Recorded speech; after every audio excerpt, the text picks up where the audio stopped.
Bicara tentang positive thinking yang seringkali diterjemahkan sebagai berpikir positif. Dalam hal ini ada sesuatu kebiasaan bagi orang-orang dalam yang bahasa ibunya bahasa Indonesia menerjemahkan kata yang sebetulnya kata benda. Thinking itu bukan bentuk continuous dari to think, tetapi pembendaan. Sehingga seharusnya terjemahannya itu bukan berpikir positif sebagai aktivitas, tetapi pemikiran positif sebagai kata benda. Seperti juga kata belajar dari learning diterjemahkan sebagai belajar, seharusnya pembelajaran, bukan belajarnya. Tapi kalau kita mau berpikir, kita memikirkan, sebetulnya apa yang kita artikan dengan berpikir? Apakah berpikir itu sama dengan menghayal, melamun, bermimpi, mengharapkan, atau menghafal, atau mengingat-ingat sesuatu? Apakah itu berpikir? Untuk menjawab itu, kita bisa bertanya lebih jauh kepada diri sendiri berdasarkan pengalaman kita. Apakah hal-hal di bawah ini tergolong berpikir? Ketika seorang sengaja berusaha melupakan sesuatu. Saya itu punya memori yang menyakitkan hati saya itu ketika cinta saya dulu tuh, bukan yang sekarang. Dulu itu ditolak mentah-mentah. Masih mentah sekali, belum juga apa-apa udah ditolak. Saya mau melupakan pengalaman itu. Apakah untuk melupakan itu saya berpikir? Ketika saya berusaha dengan sengaja untuk mencoba mengingat sesuatu dan tidak berhasil. Saya coba mengingat waktu ujian, itu mencoba mengingat pelajaran, nggak berhasil.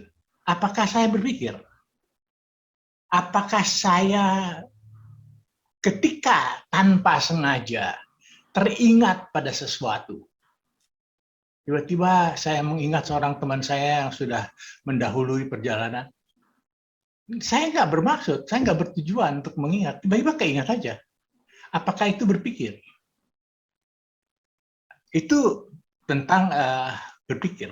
Apakah ketika seorang itu belajar, dia berpikir? Ketika seorang belajar untuk bisa berenang, apakah berbeda prosesnya, berpikirnya, ketika dia berenang santai setelah menjadi ahli?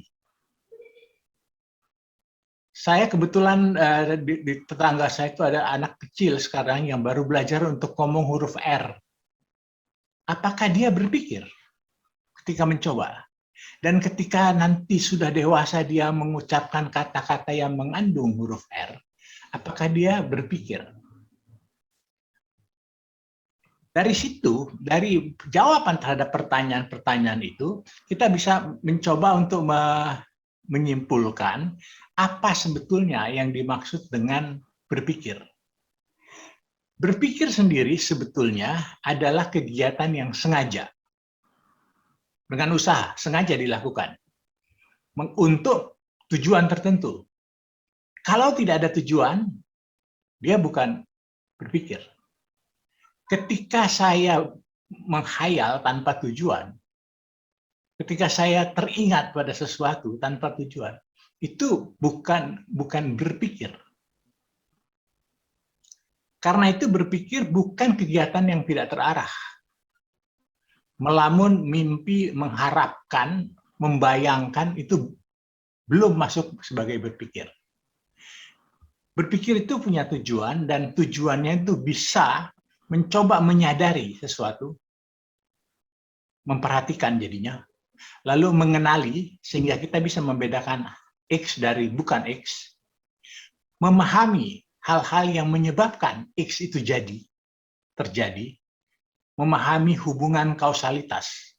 Itu lebih dalam dari sekedar mengenali yang cuma sekedar menghafal. Saya berusaha untuk mengenali Pak Agus, saya bisa menghafal bentuk wajahnya, pakai kacamata, kumisnya, gitu. Itu sekedar mengapa, tapi saya memahami mengapa Pak Kus itu menjadi orang yang sukses. Mengapa Pak Kus itu memiliki mental pemenang yang diceritakan oleh Pak Irfan, memiliki growth mindset yang dibawakan oleh yang lain-lain. Apa? Itu saya mencoba memahami. Setelah saya memahami, saya bisa membuat peramalan. Saya meramalkan nanti 5 tahun yang akan datang, itu aset Pak Kus itu sudah mencapai 2 triliun. Diaminin aja, Pak. Amin. Saya meramalkan gejala yang akan terjadi. Nggak sampai di situ. Puncak dari segala kegiatan berpikir sebetulnya saya mengetahui apa yang harus saya lakukan agar saya bisa mengendalikan gejala yang mau terjadi. Saya berpikir ketika saya hanya sekedar sampai dengan kesimpulan, memahami, saya belum melakukan aksi. Tapi ketika saya menyimpulkan dan kemudian langkah berikutnya saya memutuskan, saya mulai mengarah kepada supaya begini, saya harus begitu. Ketika saya menyimpulkan, saya berpikir karena ini jadi begitu. Berpikir dengan niat supaya jadi sesuatu seperti yang saya inginkan, seperti yang saya impikan, itu adalah berpikir yang positif.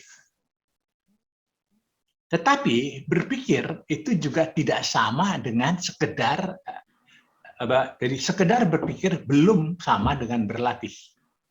Berlatih tujuannya itu menghasilkan refleks bentukan, refleks yang dibentuk, bukan refleks yang dibawa lahir. Refleks bentukan itu adalah sebuah reaksi otomatis yang tidak lagi membutuhkan kesadaran penuh. Ketika seseorang itu sudah berlatih dan bisa naik sepeda, menjaga keseimbangannya, maka ketika dia bersepeda, dia tidak lagi perlu berpikir penuh dan dia bisa bersepeda sambil ngobrol-ngobrol dengan teman yang juga bersepeda di sebelahnya. Karena sudah terjadi sesuatu refleks bentukan. Seorang yang belajar main gitar pertama kali, dia dengan terbata-bata. Ketika dia sudah mahir, sudah ada refleks. Dan refleks ini mempengaruhi sehingga dalam kegiatan dia tidak lagi 100% perlu sengaja diusahakan. Secara lebih jauh, kita perlu membedakan antara beberapa faktor yang berperan di dalam pembentukan pemikiran positif. Kita perlu tahu bahwa ada beda antara tahu, mau, dan mampu. Belajar sekedar menghasilkan pengetahuan teoritis. Saya tahu. Tetapi untuk saya punya kemauan, itu soal yang lain. Saya sudah tahu bahwa seharusnya begini, tapi mau saya begitu. Bisa sekali saya punya keinginan-keinginan, bahkan termasuk keinginan-keinginan yang tidak pantas, tidak patut, tidak layak, tapi bisa ada keinginan itu. Bagaimana caranya sebuah keterampilan itu terbentuk? Itu melalui latihan. Kalau saya berlatih berpikir positif, maka saya akan harus melibatkan pengetahuan tentang cara-cara berpikir, kemauan, ini biasanya yang berat, dan kemudian kemampuan. Untuk memberi insight bagaimana caranya berlatih, coba kita renungkan sejenak. Siapa orang yang akan mampu berenang? Yang hanya baca buku tentang teori berenang, yang terus-menerus berlatih tanpa ada petunjuk, anak-anak yang rumahnya di pinggir kali, atau mereka yang berlatih berdasarkan petunjuk. Siapa yang akan paling berhasil berpikir positif? Yang belajar teori dari buku atau mengikuti seminar, atau mereka yang berlatih menerapkan kiat-kiat yang disusun untuk berpikir positif.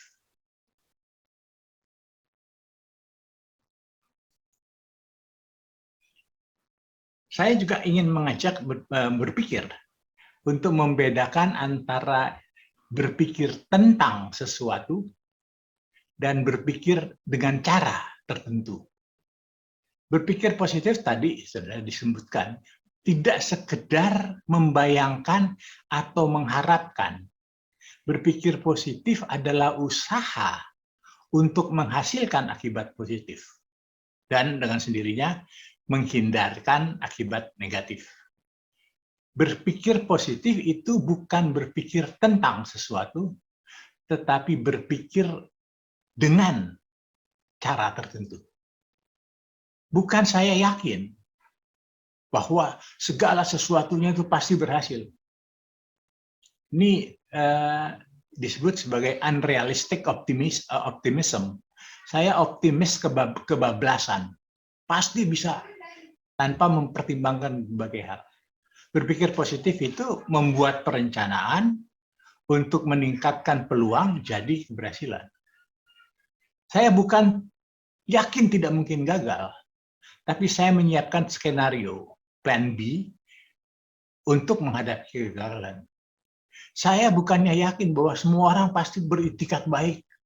Jangan suka berpikir jelek tentang orang lain, jangan suka suuzon. Yang lebih penting adalah saya sadar bahwa saya mungkin salah sangka tentang seseorang.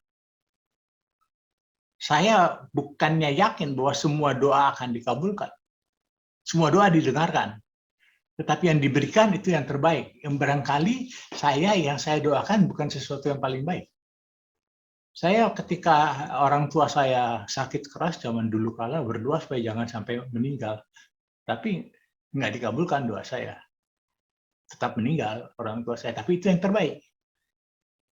Jadi pada dasarnya berpikir positif itu bukan sekedar pesimis atau optimis, tetapi sebuah sikap yang realistis.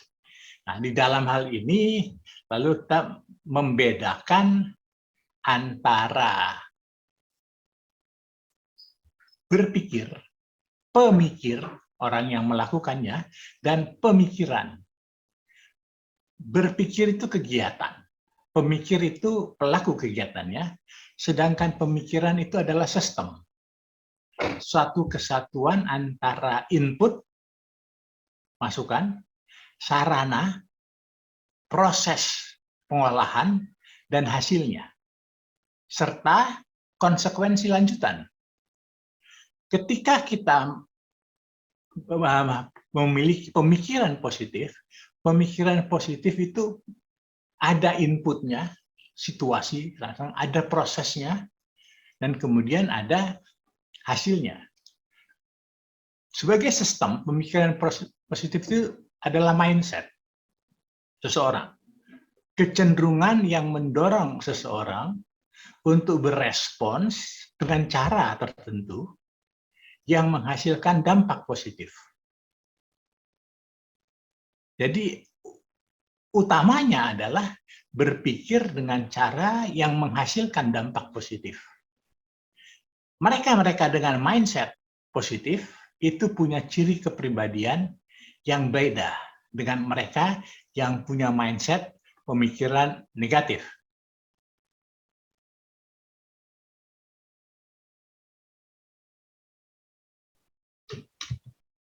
Dinamika tentang terbentuknya mindset. Bagaimana mindset itu terbentuk? Ada situasi eksternal, ada situasi internal. Interaksi dua hal ini menghasilkan harapan pada seseorang. Harapan dikonvert jadi sasaran. Sasaran itu diusahakan melalui ada strategi. Dan berdasarkan kesesuaian harapan dan strategi, ada hasil, ada akibat, ada dampak. Nah, situasi eksternal itu maupun situasi internal, bukan cuma yang eksternal, internal juga ikut mempengaruhi. Situasi eksternal itu mencakup tuntutan, anjuran, larangan, dan informasi yang diberi oleh lingkungan. Maka jika disingkat sebagai tali, sebagai sesuatu yang mengikat kita, memberi batas. Di dalam situasi internal, itu ada yang namanya niat. Meliputi nafsu, sebuah dorongan untuk melakukan atau mencapai sesuatu yang tidak terlalu jelas, tapi dorongan itu ada. Saya punya nafsu makan. Belum jelas apakah saya mau makan nasi atau mau makan roti atau mau makan bakmi atau mau makan spaghetti. Tapi ada nafsu makan. Ada insting. Insting itu menghasilkan sebuah keterampilan yang tidak dipelajari. Otomatis saya bisa insting. Tetapi berdasarkan pengalaman-pengalaman hidup, saya punya asumsi. Saya punya keyakinan-keyakinan yang saya anggap keyakinan, tapi belum tentu benar. Oleh karena itu disebut sebagai asumsi. Dan saya punya tujuan. Interaksi antara tali yang membatasi dan niat yang ada di dalam, itu saya menentukan tujuan. Sebagai tujuan yang harus diusahakan, saya perlu menyesuaikan harapan, sasaran saya itu dengan situasi. Kalau ada kesesuaian, saya mungkin mencapai hasil yang positif. Kalau tidak ada kesesuaian, hasilnya akan negatif. Ketidaksesuaian itu bisa menghasilkan kegagalan untuk mencapai. Dan kegagalan ini sebetulnya adalah inti dari racun untuk membentuk mindset negatif. Seorang yang berkali-kali gagal dalam kehidupan, itu akan mengalami keputusasaan, kekecewaan, mengalami kemarahan, jadi sirik terhadap orang lain, dengki. Hal-hal yang negatif itu berpangkal dari kegagalan demi kegagalan. Sebaliknya, kesesuaian itu memberikan hasil positif. Dia memberikan kepuasan, memberikan kepercayaan diri, dan dia juga memberikan toleransi terhadap kegagalan.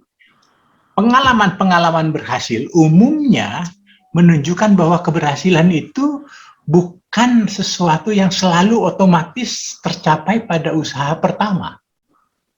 Semua anak yang bisa jalan itu berkali-kali jatuh. Orang yang bisa naik sepeda itu berulang kali lecet. Yang bisa naik mobil entah sudah berapa kali nabrak. Ya, jadi ketika seorang sudah terbiasa untuk berhasil melalui beberapa percobaan kegagalan, kegagalan tidak lagi mengakibatkan kekecewaan. Kegagalan mulai dilihat sebagai bagian dari proses belajar. Ini membentuk mindset positif.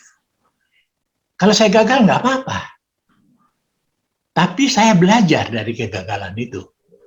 Saya jadi tahu bahwa ternyata cara yang ini tidak cocok. Tapi dulu pernah cocok, ya rupanya cara ini cocoknya kalau menghadapi orang Jawa. Tidak cocok kalau menghadapi orang Batak.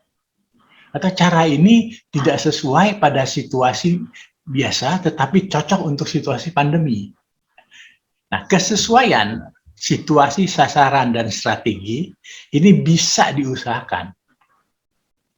Dengan menerapkan sebuah paradigma berpikir yang disebut sebagai paradigma sahabat, atau kalau mau di bahasa Inggris kan itu menjadi tips. Nggak mau maju dia. Nah.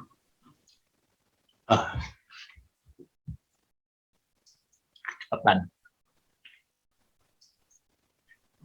Ini interaksinya udah cepat. Jadi tips itu singkatan dari target, apa yang menjadi tujuan. Kemudian I-nya itu inhibitor, hal-hal yang menghambat. Lalu P-nya itu adalah promoters, hal-hal yang bisa membantu. Dan S-nya itu skenario. Jadi paradigma tips itu adalah menetapkan sasaran yang layak. Jadi bukan cuma sekadar apa yang saya maui, tapi apa yang layak saya inginkan. Kemudian saya mengantisipasi hambatan. Itu inhibitors. saya mengidentifikasi bantuan yang bisa dimanfaatkan. Lalu saya mengerjakan tindakan. Ada eksekusi yang dibutuhkan. Saya menyusun rencana dan mengeksekusi rencana sambil menyiapkan plan B. Itu dibutuhkan adanya plan B. Bagaimana caranya menetapkan sasaran yang layak? Karena sebetulnya kunci dari keberhasilan adalah menetapkan sasaran yang layak. Seseorang itu gagal seringkali karena harapannya terlalu muluk. Tetapi ketika saya berhasil menetapkan sasaran yang layak, maka saya kemungkinan mendapatkan keberhasilan, dan keberhasilan itu memicu kepuasan diri, kepercayaan diri, dan hal-hal yang mendorong saya di kemudian waktu berpikir lebih positif. Tidak semua sasaran itu layak diperjuangkan. Ada keinginan-keinginan yang sebaiknya diredam. Sasaran itu berpangkal pada keinginan. Bisa memiliki, bisa menguasai sesuatu, bisa melakukan sesuatu, atau menjadi sesuatu. Sasaran yang positif adalah sasaran untuk menjadi, bukan sekedar memiliki atau menginginkan sesuatu. Saya mentargetkan untuk jadi sesuatu. Tetapi di saat yang sama, bisa saja ada macam-macam keinginan, ada macam-macam sasaran. Kita memerlukan kemampuan untuk membuat priority. Mana yang lebih utama? Kita perlu menyadari bahwa setiap sasaran biasanya ada demi sasaran lain. Ada sasaran lanjutan. Saya mau kerja. Orang bilang, kenapa? Supaya punya uang. Lalu saya tanya, kalau kamu dapat uang banyak, tanpa bekerja, masih mau kerja nggak? Ya kalau saya bisa dapat uang banyak, ya udah nggak usah kerja. Ya berarti memang betul yang kamu butuhkan uang. Jadi udahlah nggak usah kerja, kamu cari aja mertua yang merasa gengsi kalau menantunya bekerja. Nah, jadi bisa dapat uang warisan, nggak usah bekerja. Terus racun mertuanya biar cepat meninggal dapat warisan. Itu kan dibalik sebuah keinginan ada lanjutannya. Saya ingin punya uang. Untuk apa? Untuk nyenengin orang lain. Oh, jadi kalau saya bisa menyenangkan orang lain tanpa punya uang, saya nggak usah punya uang. Jadi belajarlah bagaimana cara menyenangkan orang lain. Tapi kenapa mau menyenangkan orang lain? Supaya saya nanti masuk surga. Oh, jadi tujuan akhirnya ya masuk surga. Kalau begitu ya udah sekarang nih kebetulan lagi kalau mau masuk surga sekarang pintu surga lagi dibuka. Wah, saya belum mau mati. Oh, berarti belum pengen masuk surga juga. Nah, penentuan prioritas itu memerlukan kesadaran.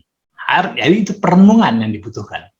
Dan sasaran ini layak untuk sasaran yang layak itu harus sejalan dengan visi pribadi. Saya tidak tahu apakah betul sudah sesuai dengan rencana Pak Sony itu bercerita tentang pentingnya visi pribadi. Bagaimana seseorang itu perlu menyusun visi. Untuk itu perlu perhatikan apa yang saya inginkan, apa yang saya khawatirkan, apa yang wajib saya lakukan, apa hal-hal yang mustahil. Mengulah semua ini menghasilkan saya mau jadi sesuatu. Dan itulah kemudian setiap sasaran saya sebaiknya menopang pencapaian visi pribadi saya. Paradigma sahabat juga menganjurkan untuk memperhatikan kemungkinan hambatan.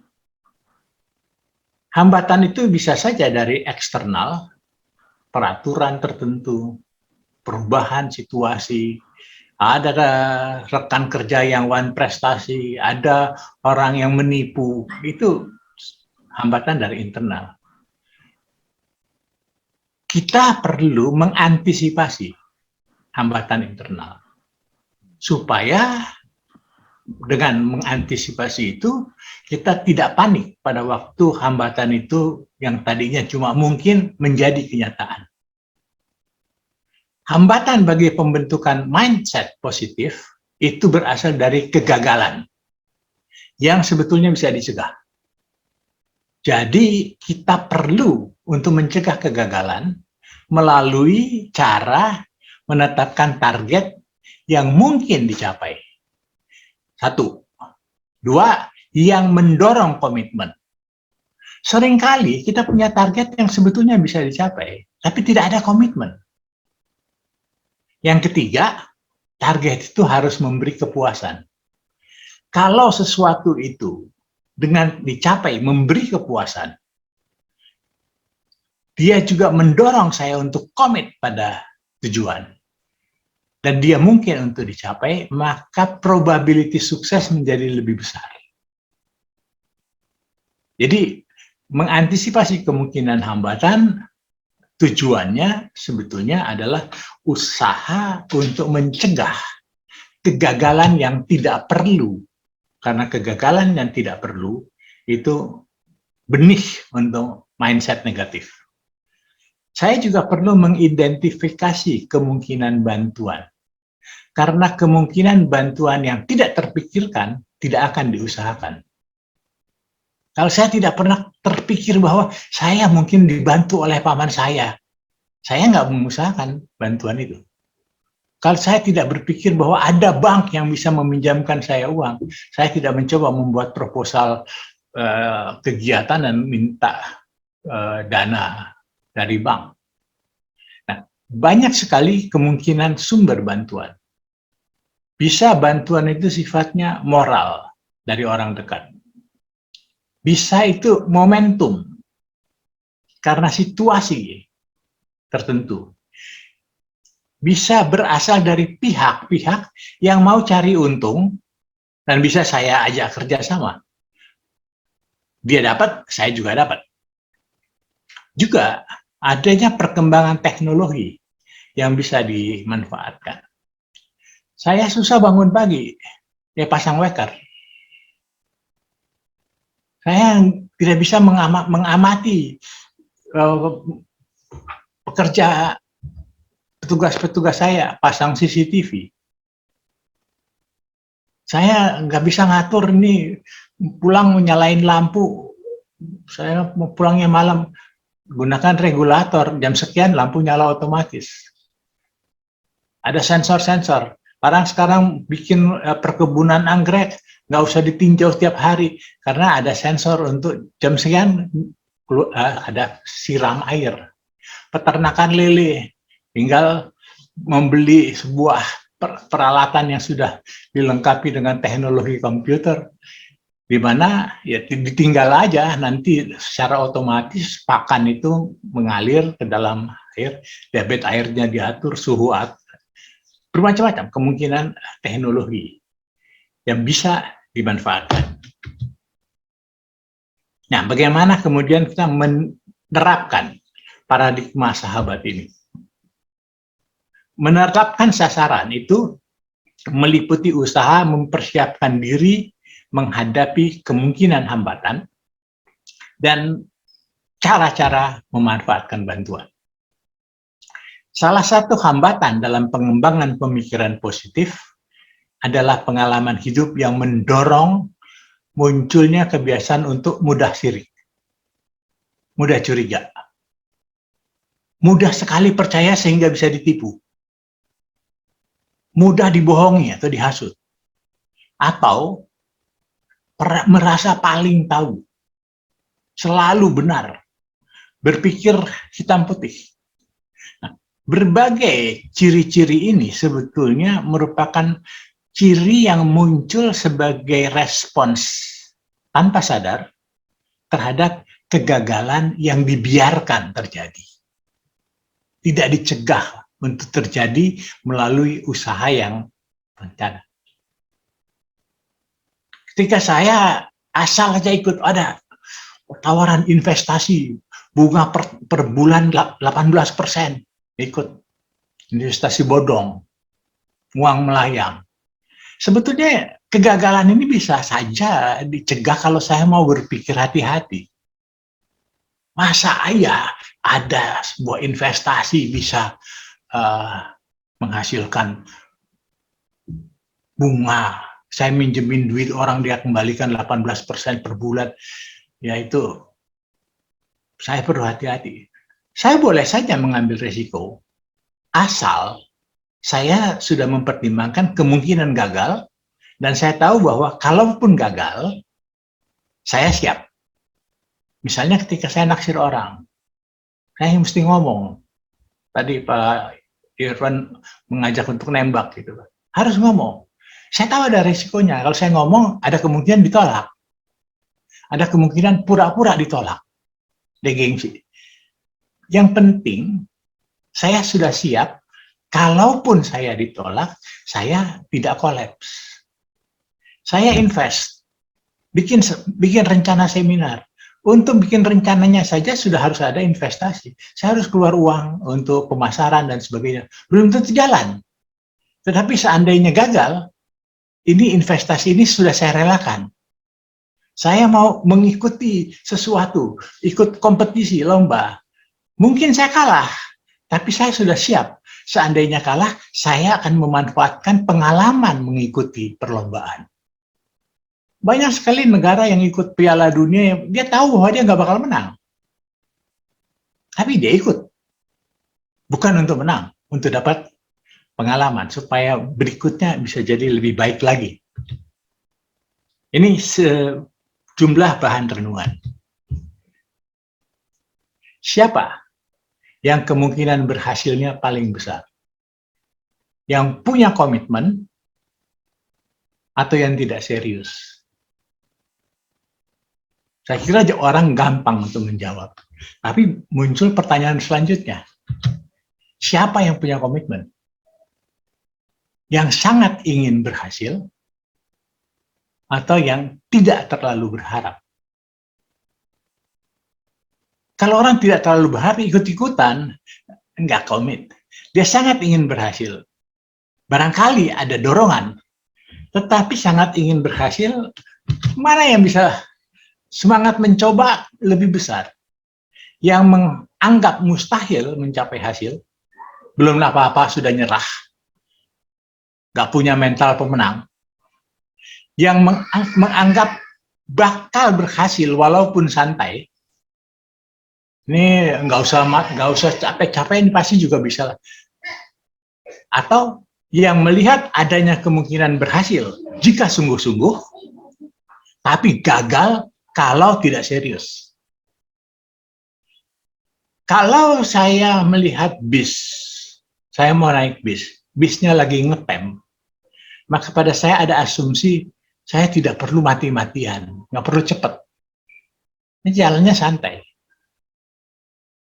Kalau saya melihat bis itu sudah jalan, dan kalaupun saya kejar nggak bakal tercapai, saya juga akan semangat mencobanya nggak besar. Tapi kalau saya menemukan atau merasa bahwa kalau saya kejar ini saya berhasil, maka dorongannya itu semangat untuk mencoba, komitmennya itu menjadi lebih besar.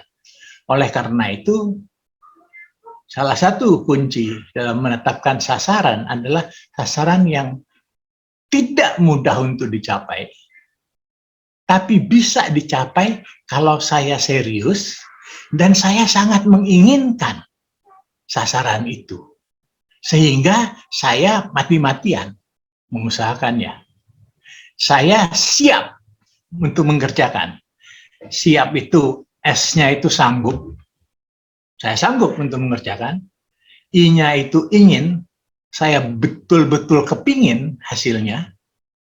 A-nya itu aman. Artinya saya tidak melanggar peraturan, saya tidak melanggar hati nurani, saya tidak melakukan hal-hal yang bertentangan dengan sesuatu yang seharusnya. P itu penting. Kalau saya menetapkan sasaran yang siap saya kejar, saya sanggup, saya ingin, aman dan itu perlu, maka komitmen akan meningkat. Kalau komitmen akan meningkat, hasil peluangnya lebih besar. Ketika saya berhasil, saya mulai memupuk mindset untuk positif. Makin sering saya menetapkan sasaran yang layak, dan makin sering saya mencapai keberhasilan, saya akan lebih tangguh pada saat saya menghadapi kegagalan.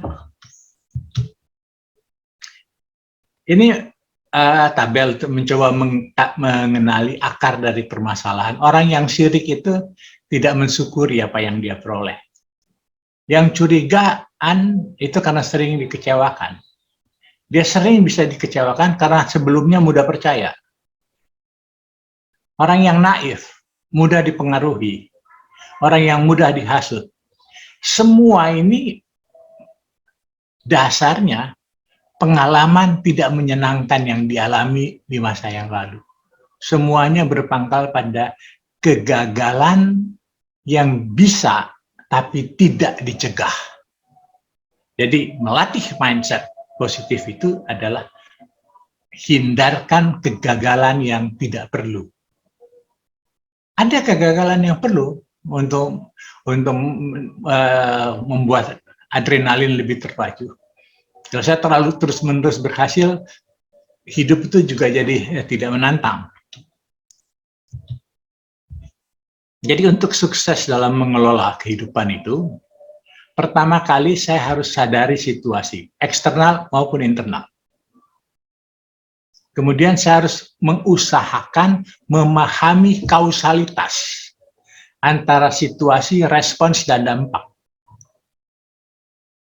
Kalau saya tidak memahami kausalitas itu, saya tidak bisa membuat perencanaan yang matang. Saya perlu pengalaman masa lalu. Saya perlu mengkaji keinginan prioritas. Karena kalau saya punya beberapa keinginan sekaligus, energi terpecah. Dan saya nggak berhasil, karena sini belum selesai, saya udah harus melakukan yang lain. Ya, kalau dalam cerita-cerita rakyat itu ada kasus cerita lebay malang yang diundang ke 2 tempat pesta. Setiap kali dia sudah jalan ke sana, kepikir yang di situ lebih menarik, bolak-balik, akhirnya S-nya itu menyiapkan strategi. Harus ada perencanaan yang matang, mengusahakan keinginan yang layak dicapai.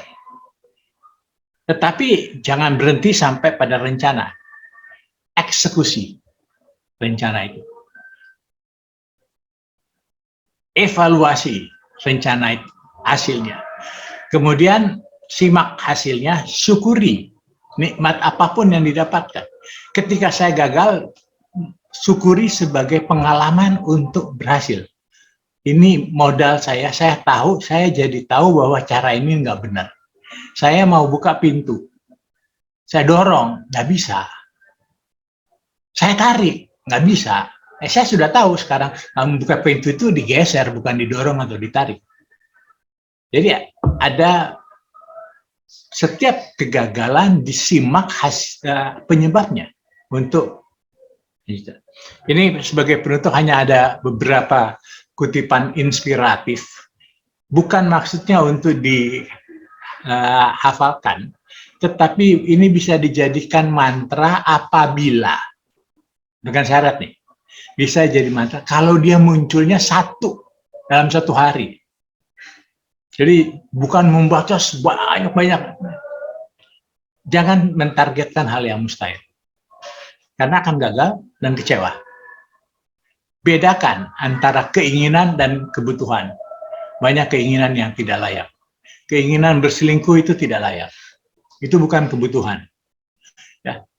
Sebab keinginan berselingkuh itu dasar kebutuhannya apa? Oh, pengen gaya. Ya kalau pengen gaya ada cara lain untuk gaya. Wah, pengen pengalaman, ada cara untuk mendapat pengalaman. Pengen menyakiti hati pasangan, ada cara lain untuk nyakitin hatinya. Kemudian sadari bahwa biji durian itu tidak akan jadi pohon mangga. bagaimanapun juga biji durian tumbuhnya jadi pohon durian. Tapi pohon duriannya bisa pohon durian yang subur kalau dapat pupuk, atau jadi pohon durian yang merana.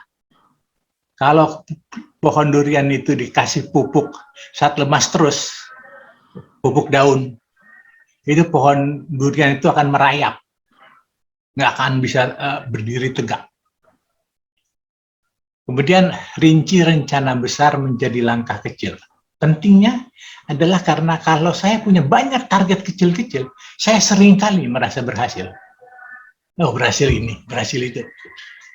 Tapi kalau saya cuma punya target jangka panjang, nunggunya berhasil lama sekali.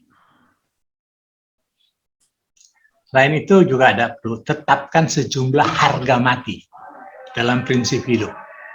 Yang ini nggak boleh ditawar-tawar. Kemudian jangan berharap muluk pada percobaan pertama. Ini perlu catatan khusus. Maksudnya pada percobaan, kecuali dalam perkawinan pertama. Sebab kalau tidak nanti punya pikiran-pikiran untuk yang kedua dan ketiga. Ini semboyan sebuah perusahaan ini. Syirik tidak meningkatkan kualitas. Kalau saya cuma syirik sama orang lain, ya kualitas saya tidak akan. Dan yang bisa menarik saya jatuh itu orang yang posisinya lebih bawah dari saya. Gak mungkin saya bisa ditarik jatuh oleh orang yang ada di atas saya. Jadi kalau ada orang yang komentar-komentar negatif, ya dia memang kelasnya di bawah saya lah.